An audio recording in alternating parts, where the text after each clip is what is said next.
প্রতি বছর বিশ্বজুড়ে কোটি কোটি মুসলমানের হৃদয়ে নাড়া দিয়ে আসে জিলহজ মাস। এই মাসেই পালিত হয় ইসলাম ধর্মের একটি মহান ইবাদত হজ।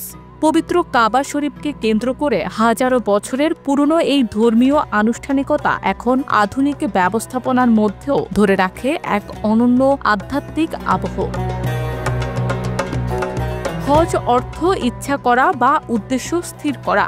ইসলামী শরীয়তের পরিভাষায় এটি এমন একটি ইবাদত যেখানে নির্ধারিত সময়ে নির্ধারিত স্থানে গিয়ে কিছু নির্দিষ্ট নিয়ম পালন করতে হয়। এটি ইসলামের 5টি মূল স্তম্ভের একটি, যা শারীরিক, আর্থিক ও সময়ের একটি সম্মিলিত পরীক্ষা। আর্থিকভাবে সামর্থ্যবান প্রত্যেক মুসলমানের জীবনে অন্তত একবার হজ পালন করা ফরজ। হজের মূল আনুষ্ঠানিকতা শুরু হয় জিলহজ মাসের 8 তারিখ থেকে এবং তা চলে 12 তারিখ পর্যন্ত। শুরুতেই ইহরাম বাঁধতে হয়। সাদা নিরাভরণ কাপড় পরে হজের নিয়ত করা হয়, যেখানে দুনিয়ার পরিচয় মুছে ফেলা হয় সাময়িকভাবে। এরপর যাত্রা হয় মিনায়। সেখান থেকে আরাফাত ময়দানে উপস্থিত হওয়া হজের কেন্দ্রীয় কাজ।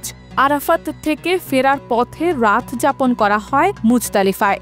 এরপর শয়তানকে প্রতীকী পাথর নিক্ষেপ, পশু কোরবানি এবং মাথা মুন্ডন বা চুল কাটা হয়। এরপর কাবা শরীফে তাওয়াফ ও সাই করে শেষ হয় হজের মূল কার্যক্রম। পুরো প্রক্রিয়াটি শারীরিক ধৈর্য, মানসিক প্রস্তুতি ও আধ্যাত্মিক মনোযোগের সমন্বয়ে সম্পন্ন হয়। হজ শুধুই একটি ধর্মীয় রীতিনীতি নয়, এটি মুসলমানদের আত্মিক শুদ্ধির একটি বিশাল সুযোগ। হাদিস শরীফে এসেছে, যেই ব্যক্তি হজ করে এবং অশ্লীল কথা ও গুনাহ থেকে বিরত থাকে, সে এমন অবস্থানে ফিরে আসে যেন সদ্য জন্মগ্রহণ করেছে। হজের মাধ্যমে মানুষ তার অতীত জীবনের ভুলগুলোর জন্য অনুশোচনা করে, নিজেকে নতুনভাবে গড়ে তোলার শপথ নেয়। এটি সামাজিকভাবে সমতা ও ভ্রাতৃত্বের এক মহামঞ্চ, যেখানে রাজা, প্রজা, ধনী, দরিদ্র সবার পোশাক ও অবস্থান এক সারিতে দাঁড়ায়। 2025 সালে বাংলাদেশ থেকে হজ পালনে যাচ্ছেন 1 লাখেরও বেশি মুসল্লি। সরকারি ব্যবস্থাপনায় প্রায় 4000 হাজি গেছেন, আর বাকিরা গেছেন বেসরকারি হজ এজেন্সির মাধ্যমে। সৌদি সরকারের নতুন নিয়মে এবার হাজিদের জন্য ই-ভিসা, ই-হজ কার্ড এবং স্মার্ট হজ অ্যাপের সুবিধা যুক্ত হয়েছে। হজ যাত্রীদের জন্য এবারও মক্কা ও মদিনায় বাংলাভাষী হজ সহায়তা সেন্টার খোলা রয়েছে।